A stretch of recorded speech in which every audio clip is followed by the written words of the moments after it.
ഇതെന്നെയാണ്, എന്നെ തന്നെയാണ്, എന്നെ മാത്രമാണെന്ന് നമ്മുടെ സ്വന്തം ഗോപിയണ്ണൻ എന്താണെന്നല്ലേ ബാ നോക്കാം.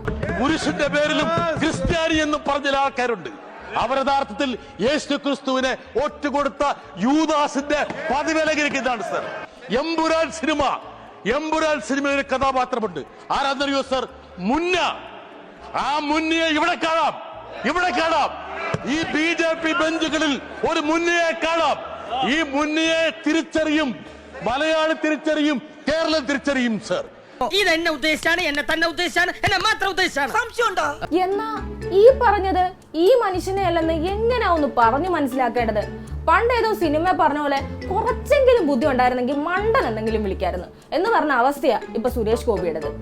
എമ്പുരാൻ എന്ന സിനിമയിലെ മുന്ന എന്ന കഥാപാത്രത്തെ പാർലമെന്റിൽ കാണാമെന്നും മുന്നമാരെ കേരളത്തിലെ ജനങ്ങൾ തിരിച്ചറിയുമെന്നും ഡോക്ടർ ജോൺ ബ്രിട്ടാസ് MP പറഞ്ഞതേ സുരേഷ് അണ്ണൻ ഓർമ്മയുള്ളൂ. തലേത് വാലേതെന്ന് ആലോചിക്കാതെ ഉടൻ അത് തന്നെ മാത്രം ഉദ്ദേശിച്ചാന്ന് കരുതി പിന്നെ ഒരു പ്രകടനമായിരുന്നു. എന്നാ വായി തോന്നിയതെല്ലാം വിളിച്ചു പറഞ്ഞിട്ടും ഒരു മെനയില്ലല്ലോ സജി എന്ന അവസ്ഥയും. തുടർന്ന് സഭയിലേറ്റ നാണക്കേടിനെ പുറത്തു കാണിക്കാതെ അണ്ണൻ അടുത്ത ദിവസം മാധ്യമങ്ങൾക്ക് മുന്നിൽ വന്നുപെട്ടതോടെ കഥ മാറി, കളിയും മാറി. നിങ്ങൾ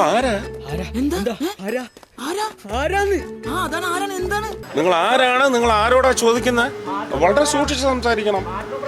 നിങ്ങള് അല്ല, അതങ്ങ് ബ്രിട്ടാസിന്റെ വീട്ടിൽ കൊണ്ടുവച്ചാൽ മതി കേട്ടോ. ഇതാണല്ലോ മറുപടി.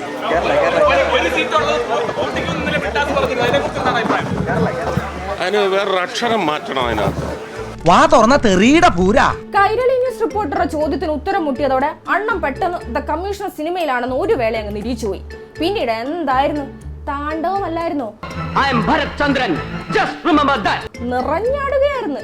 പക്ഷേ അണ്ണൻ അവിടെയും കളം മാറിയാണ് കളിക്കുന്നതെന്ന് മാത്രം അറിഞ്ഞില്ല. കൈരളി ന്യൂസിന്റെ റിപ്പോർട്ടറുടെ ചോദ്യങ്ങൾ ബ്രിട്ടാസിന്റെ വീട്ടിൽ കൊണ്ടുവച്ചാൽ മതി എന്ന് സുരേഷ് ഗോപി യാതൊരു മര്യാദയുമില്ലാതെ പറഞ്ഞതോടെ കേരള പത്രപ്രവർത്തക യൂണിയനും അണ്ണനെതിരെ രംഗത്തെത്തി. ചോദ്യങ്ങൾക്ക് ഉത്തരവില്ലെങ്കിൽ മിണ്ടാതെ വന്ന വണ്ടി കയറി പൊക്കോണം, അല്ലാതെ ഉത്തരം മുട്ടുമ്പോ മാധ്യമ പ്രവർത്തകർ നെഞ്ചത്തേക്കല്ല കയറേണ്ടതെന്ന് ഇനിയും അണ്ണം പഠിക്കേണ്ടിയിരിക്കുന്നു.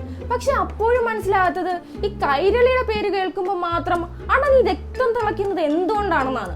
മറുപടി ഇല്ലെങ്കിൽ വീട്ടിൽ തന്നെ ഇരുന്നാ മതിയെന്നേ. ആർക്കാണ് അണ്ണനെ കാണാനും അണ്ണന്റെ പെർഫോമൻസ് കാണാനും ഇത്ര തിടുക്കം?